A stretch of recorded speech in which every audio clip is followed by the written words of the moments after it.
Now as he sat on the Mount of Olives opposite the temple, Peter, James, John, and Andrew asked him privately, "Tell us, when will these things be? And what will be the sign when all these things will be fulfilled?" And Jesus, answering them, began to say, "Take heed that no one deceives you. For many will come in my name, saying, 'I am he,' and will deceive many. But when you hear of wars and rumors of wars, do not be troubled, for such things must happen, but the end is not yet. For nation will rise against nation, and kingdom against kingdom. And there will be earthquakes in various places, and there will be famines and troubles. These are the beginnings of sorrows.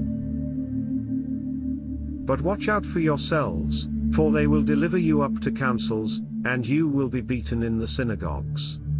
You will be brought before rulers and kings for my sake, for a testimony to them. And the gospel must first be preached to all the nations. But when they arrest you and deliver you up, do not worry beforehand, or premeditate what you will speak. But whatever is given you in that hour, speak that, for it is not you who speak, but the Holy Spirit. Now brother will betray brother to death, and a father his child, and children will rise up against parents and cause them to be put to death. And you will be hated by all for my name's sake. But he who endures to the end shall be saved.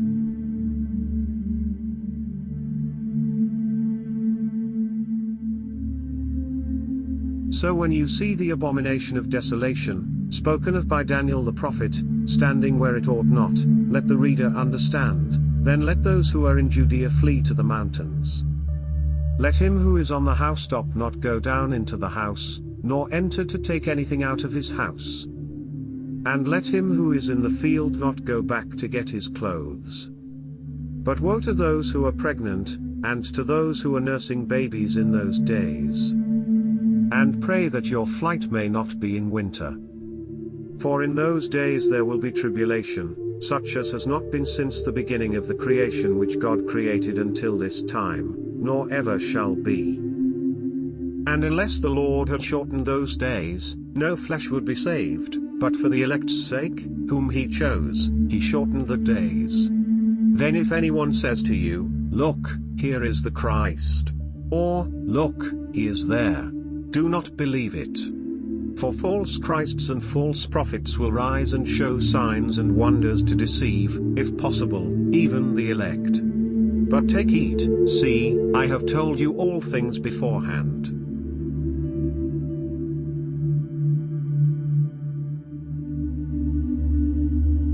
But in those days, after that tribulation, the sun will be darkened, and the moon will not give its light.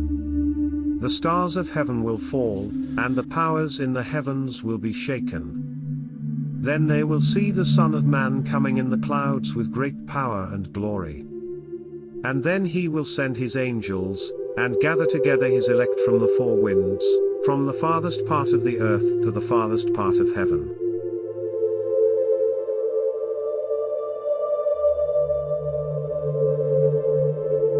But of that day and hour no one knows, not even the angels in heaven, nor the Son, but only the Father. Take heed, watch and pray, for you do not know when the time is. It is like a man going to a far country, who left his house and gave authority to his servants, and to each his work, and commanded the doorkeeper to watch. Watch therefore, for you do not know when the master of the house is coming, in the evening, at midnight, at the crowing of the rooster, or in the morning. Lest, coming suddenly, he find you sleeping. And what I say to you, I say to all. Watch.